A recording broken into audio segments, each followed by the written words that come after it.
Oh. Well, we're here with Peter Hoogduin, a martial arts instructor and, a person who owns a martial arts studio, or at least something like a martial art. In fact, Peter, in Fremont, California, why don't give us the philosophy of your type of martial art, because I think it's a little different than most of us know. Give us an outlay of, number one, what is it called, and number two, what's the difference, what's the purpose, what is the main emphasis when people come to you learning, what are they walking away with overall? Okay, cool. So first, the name of the martial art is Wushu. It's a Chinese martial arts, and it's more of a performing type of arts, as in where the emphasis is not so much on fighting or self-defense, but it's more on performing a routine with specific rules and qualifications.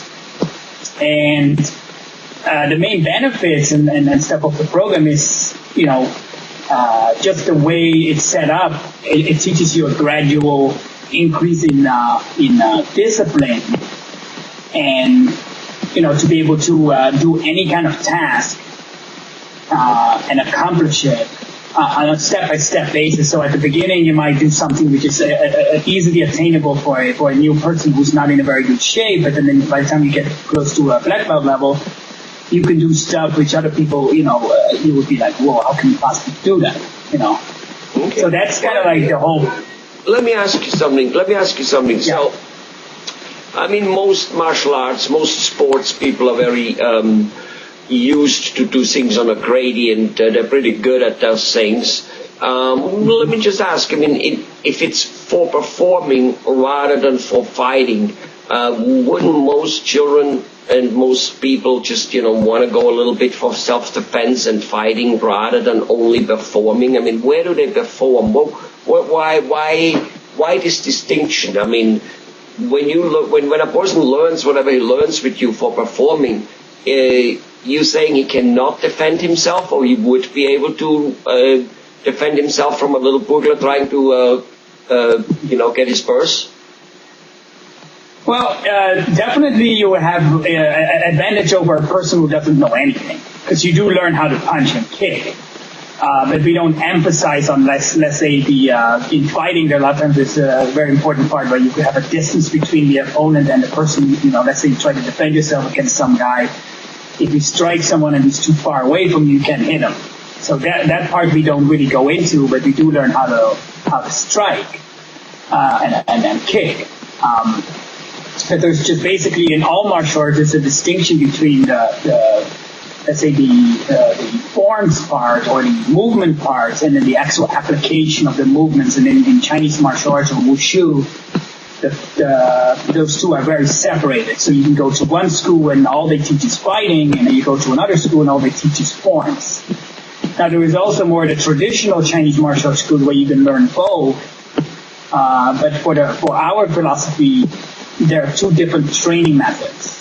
So one, for example, like the fighting one, emphasizes a lot on let's say lots of hardcore push-ups and upper body strength training, makes you very bulky. While the performing arts needs to be more like like a very flexible body, which is and not quite as bulky. Still have strength, but it's a very different emphasis on what you try to achieve.